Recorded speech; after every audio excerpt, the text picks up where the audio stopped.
ಪರಿಷತ್ ಚುನಾವಣೆಯಲ್ಲಿ ತಮ್ಮ ಮತ ಅಸಿಂಧುವಾಗಿದೆ ಎಂದು ಸುಳ್ಳು ಸುದ್ದಿ ಪ್ರಸಾರ ಮಾಡಿದ ಯೂಟ್ಯೂಬ್ ಚಾನೆಲ್ ವಿರುದ್ಧ ಕೃಷ್ಣರಾಜ ವಿಧಾನಸಭಾ ಕ್ಷೇತ್ರದ ಶಾಸಕ ಶ್ರೀ ಟಿಎಸ್ ಶ್ರೀವತ್ಸ ಅವರು ತೀವ್ರ ಆಕ್ರೋಶ ವ್ಯಕ್ತಪಡಿಸಿದ್ದು ಕಾನೂನು ಹೋರಾಟಕ್ಕೆ ಮುಂದಾಗಿದ್ದಾರೆ.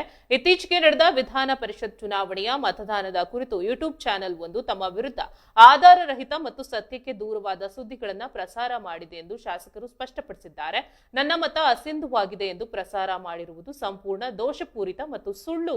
ಯಾವುದೇ ಆಧಾರವಿಲ್ಲದೆ ಕೇವಲ ನನ್ನ ತೇಜೋವಧೆ ಮಾಡೋ ದುರುದ್ದೇಶದಿಂದ ಇಂತಹ ವರದಿಗಳನ್ನು ಹಬ್ಬಿಸಲಾಗ್ತಾ ಇದೆ. ಈ ನಡೆಯನ್ನ ನಾನು ತೀವ್ರವಾಗಿ ಖಂಡಿಸುತ್ತೇನೆ. ಈ ಸುಳ್ಳು ಸುದ್ದಿಯ ವಿರುದ್ಧ ಮೈಸೂರಿನ ಸೈಬರ್ ಕ್ರೈಂ ಪೊಲೀಸ್ ಠಾಣೆಗೆ ಈಗಾಗಲೇ ಅಧಿಕೃತ ದೂರು ದಾಖಲಿಸ್ತಾ ಇದ್ದಾನೆ ಎಂದು ಶಾಸಕರು ತಿಳಿಸಿದ್ದಾರೆ. ಇದೇ ವೇಳೆ ಡಿಜಿಟಲ್ ಹಾಗೂ ಇತರ ಮಾಧ್ಯಮದವರಲ್ಲಿ ಮನವಿ ಮಾಡಿರುವ ಅವರು ದಯವಿಟ್ಟು ಸೂಕ್ತ ಆಧಾರಗಳಿಲ್ಲದೆ ಯಾವುದೇ ವರದಿಯನ್ನ ಮಾಡಬೇಡಿ, ಜವಾಬ್ದಾರಿಯುತವಾಗಿ ವರ್ತಿಸಿ. ಈ ಅಪಪ್ರಚಾರವನ್ನ ಇಲ್ಲಿಗೆ ನಿಲ್ಲಿಸದಿದ್ರೆ ಮುಂದಿನ ದಿನಗಳಲ್ಲಿ ಸಂಬಂಧಪಟ್ಟವರ ವಿರುದ್ಧ ಮಾನನಷ್ಟ ಮೊಕದ್ದಮೆ ಹೂಡುವುದು ಅನಿವಾರ್ಯವಾಗುತ್ತೆ ಎಂದು ಖಡಕ್ ಎಚ್ಚರಿಕೆ ನೀಡಿದ್ದಾರೆ.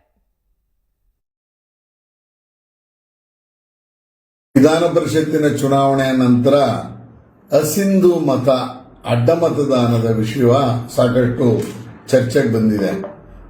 ನಿನ್ನೆ ಕೂಡ ವಾರ್ತೆ ಅನ್ನುವಂತ ಯೂಟ್ಯೂಬಿನ ಒಂದು ಚಾನೆಲ್ನಲ್ಲಿ ಈ ತರ ವಿಜಯೇಂದ್ರ ಸರ್ ಅಶೋಕ್ ಅವರೆಲ್ಲ ಡೆಲ್ಲಿಗೆ ಹೋಗಿದ್ರು. 11 ಜನದ ಹೆಸರನ್ನ ಹೇಳಿದ್ದಾರೆ. ಆ 11 ಜನದ ಹೆಸರಿನಲ್ಲಿ ನನ್ನ ಹೆಸರು ಶ್ರೀವತ್ಸ ಅನ್ನುವರ ಹೆಸರು ಸೇರಿದೆ ಅನ್ನುವಂಥದ್ದನ್ನ ನಿನ್ನೆ ಅವರ ವಾರ್ತಾ ವಿಷಯದಲ್ಲಿ ಹೇಳಿದ್ದಾರೆ. ಆದರೆ ಇದೊಂದು ದೋಷಪೂರಿತ ಆಧಾರರಹಿತವಾದಂತ ಹೇಳಿಕೆ. ಎಲ್ಲೂ ಇವರು ಹೇಳಿಲ್ಲ. 11 ಜನದ ಹೆಸರು ಬಂತು ಅಂತ ಹೇಗೆ ಗೊತ್ತಾಯ್ತು? ಆ 11 ಜನದಲ್ಲಿ ಶ್ರೀವತ್ಸನ ಹೆಸರಿದೆ ಅಂತ ಹೇಗೆ ಗೊತ್ತಾಯ್ತು? ಈಗಾಗಲೇ ಪತ್ರಿಕೆಯೊಂದು ನನ್ನ ಮತ ಅಸಿಂಧು ಅಂತ ಹೇಳಿದ್ದು, ಆಮೇಲೆ ಕ್ಷಮಾಪಣೆಯನ್ನ ಕೇಳಿಕೊಂಡಿರೋದು ಈಗಾಗಲೇ ಗೊತ್ತಿದೆ.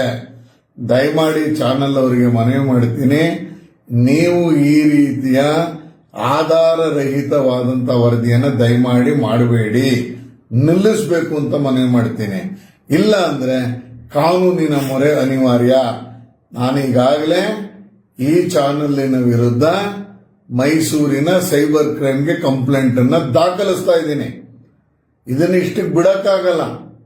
ಸುಮ್ಮನೆ ಏನೋ ಬಂತು ಆಧಾರ ಇಲ್ಲದೆ ಹೆಸರುಗಳು ಹೇಳ್ಬಿಡ್ತೀವಿ ಅಂದ್ರೆ ಈ ರೀತಿಯಲ್ಲಿ ತೇಜೋವಧೆ ಮಾಡಕ್ಕೆ ಹೊರಟಿರುವಂತ ಯಾರಾದರೂ ಚಾನೆಲ್ ಅವ್ರಿಗೆ ನಾನು ಮನವಿ ಮಾಡ್ತೀನಿ, ಆಧಾರ ಇಟ್ಕೊಂಡು ಮಾತಾಡಿ. ಆಧಾರ ಇಲ್ಲದೆ ಮಾತಾಡಕ್ಕೆ ಹೋಗ್ಬಿಡಿ. ಇದನ್ನ ನಾನು ಸೀರಿಯಸ್ ಆಗಿ ಮಾನನಷ್ಟ